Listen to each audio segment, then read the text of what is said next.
श्रोते हो, नमस्ते. आपल्या सर्वांना शुभ दिवस.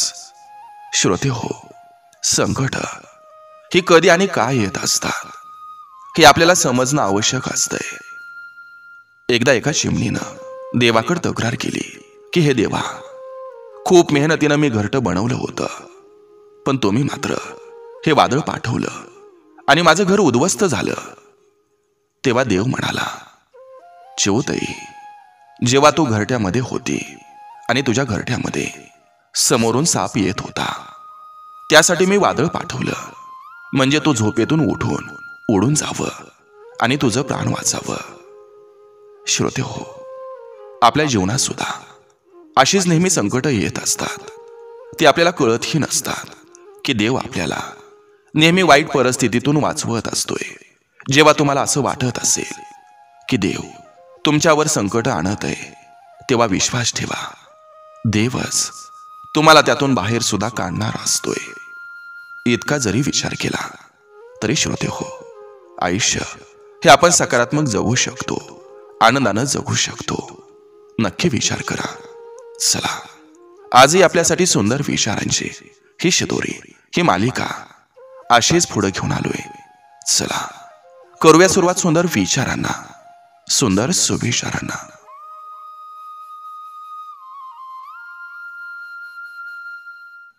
लोक तुमच्याशी कसं वागतात हे त्यांचं कर्म, पण तुम्ही त्यावर कशी प्रतिक्रिया देता हे तुमचं कर्म.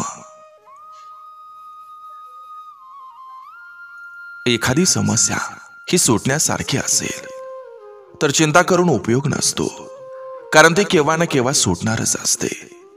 एखादी समस्या सुटण्यासारखी नसेल तरीही चिंता करून उपयोग नसतो, कारण ती कधीही सुटणार नसते.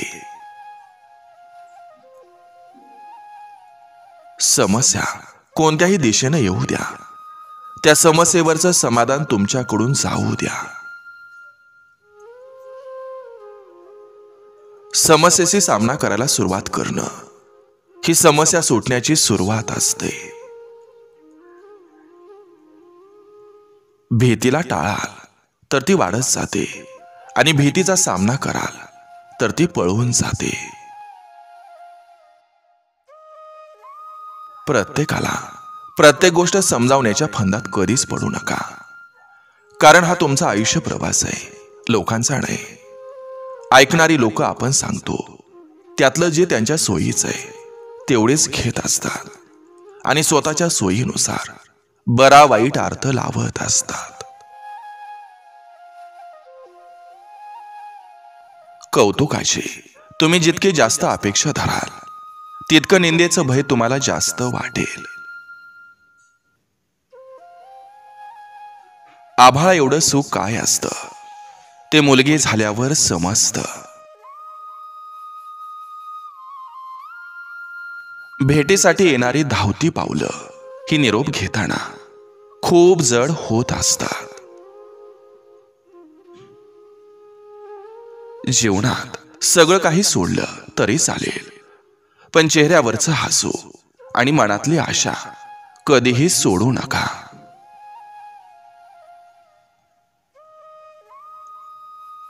दोन व्यक्तीमध्ये तिसरी व्यक्ती आली की आपोआपच अंतर वाढायला लागतं.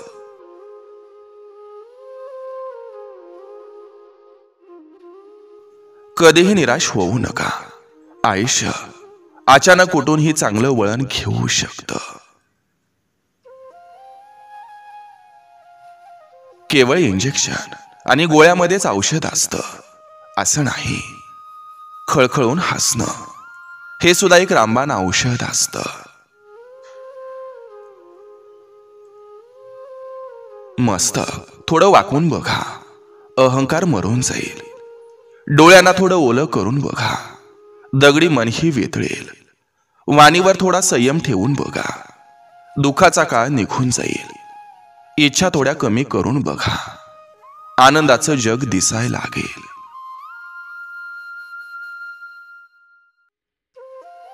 कुणाशी तरी बोलत जा, मनाला हलकं वाटेल. दुःख जरी असेल तरी मस्त जगावंसं वाटेल. स्वभाव चांगला असला की सारेच आपल्या जवळ येतात आणि जीव लावला की प्रत्येक जण आपला होतो, म्हणून साऱ्यांना जपत चला.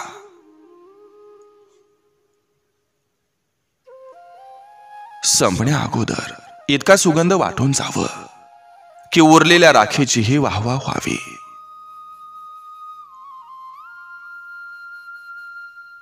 घरात संपत्ती नांदली म्हणून सुख नांदेलच असं नसतं.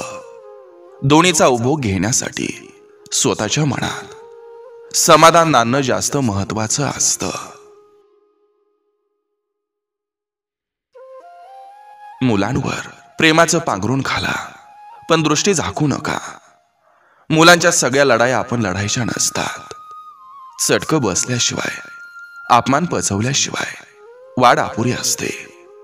आयत्या सुखाला कधीच किंमत नसते. सो कष्टाची भाकरी ही गोड लागत असते.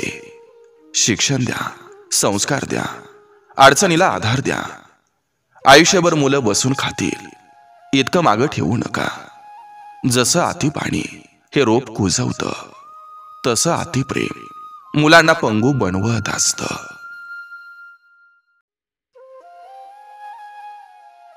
ज्याला काळजी असते ती व्यक्ती नातं बरोबर सांभाळून घेत असते. चोरी गेलेली चप्पल आणि सोडून गेलेली व्यक्ती ही आठवली की असं वाटतं दलिंद्री गेली. सिंहासोबत राहाल तर तो तुम्हाला आयुष्यात संघर्ष करायला शिकवेल, आणि कोण्या गाढवा सोबत राहाल तर तो परिस्थिती समोर झुकायला शिकवेल. अतिविचार हे दुःखाचं सर्वात मोठं कारण असतं.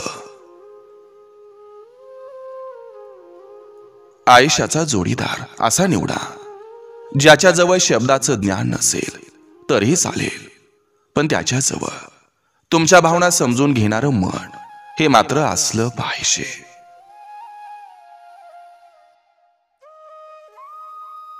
तुम्ही कधीच कोणाचा वाईट विचार करत नसाल तर विश्वास ठेवा, तुमचंही कधीच वाईट होणार नाही. नाक हा अवयव श्वासासाठी असतो, दुसऱ्याच्या भानगडीत खुपसण्यासाठी नसतो. हे लोकांना समजलं पाहिजे. नुसतं देवदेव करून भागत नसतं. त्यासाठी सोबतच्या लोकांबद्दल मनात चांगला विचार हा करावा लागतो. मग देव बरंच काही न मागता देत असतो. जिथं प्रगती असते तिथं निंदा ही ठरलेलीच असते. जगात स्वार्थानं सुख मिळतं, पण समाधान मिळत नसतं. त्या ठिकाणी कधीच बसू नका ज्या ठिकाणी दुसऱ्याबद्दल वाईट बोललं जातं, कारण तुम्ही उठून गेल्यानंतर त्या ठिकाणी पुढची चर्चा तुमच्याबद्दल होत असते.